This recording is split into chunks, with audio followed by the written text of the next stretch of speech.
دعوت درود و سلام کے بانی پیر سید عبد القادر جیلانی رزاقی کی ہدایت پر خلیفہ سادات حاجی نعمان قادری سلسلہ و دیگر کی جانب سے عرصہ دراز سے ناشتے کے لنگر کا اہتمام کیا جاتا ہے، جو کہ اب بھی جاری و ساری ہے۔ اس ضمن میں درگاہ سخی عبد الوہاب شاہ جیلانی پر آنے والے زائرین میں محمد نعمان قادری نے ناشتے کا لنگر تقسیم کیا۔ حیدرآباد نیوز سے گفتگو کرتے ہوئے حاجی نعمان قادری کا کہنا تھا کہ بانی پیر عبد القادر جیلانی رزاقی کی خصوصی ہدایت پر ناشتے کے لنگر کا اہتمام کیا جا رہا ہے۔ اسی سلسلے کے تحت درگاہ سخی عبد الوہاب شاہ جیلانی پر آنے والے زائرین کو ناشتے کا لنگر کروایا گیا۔ انہوں نے کہا کہ یہ سلسلہ عرصہ دراز سے جاری ہے اور آگے بھی جاری رہے گا۔ خلیفہ نعمان نے مزید بتایا کہ سیدنا سخی عبد الوہاب شاہ جیلانی کے عرس کے موقع پر 8 روز تک روزانہ کی بنیاد پر ناشتے کا لنگر کروایا گیا اور اب پورا سال زائرین کو ناشتے کا لنگر کروایا جائے گا۔ بسم اللہ الرحمن الرحیم۔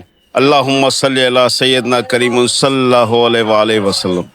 شکر الحمدللہ دعوت درود و سلام ویلفیئر فاؤنڈیشن کی طرف سے صرف عرس کے موقع پر ہی یہ جو ہے لنگر کا اہتمام نہیں تھا، بلکہ دسترخوان کا اہتمام یہاں پورے سال منعقد کیا جاتا ہے اور آج بھی یہیں سے دوبارہ شروع دسترخوان کا ہوا ہے۔ اور الحمدللہ یہ سخی سائی کی مہربانی ہے، سخی سائی کا کرم ہے کہ سخی سائی اپنے دربار میں ہمیں اپنے فیوز و برکات سے نوازتے ہیں۔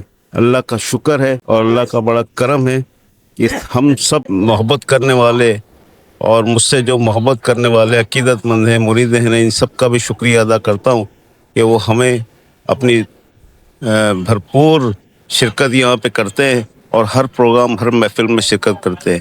اور ساتھ ہی الحمدللہ ابھی سخی سائی کا جو ہے عرس مبارک بھی ختم ہوا ہے، تو اس کے اندر بھی الحمدللہ دعوت درود السلام انٹرنیشنل نے اپنی کاوشیں بھرپور طریقے سے انجام دیں اور دعا ہے کہ انشاءاللہ تعالی اگلے سال ہم اس سے زیادہ مزید جو ہے وہ اپنی کاوشوں کو بروکار لائیں۔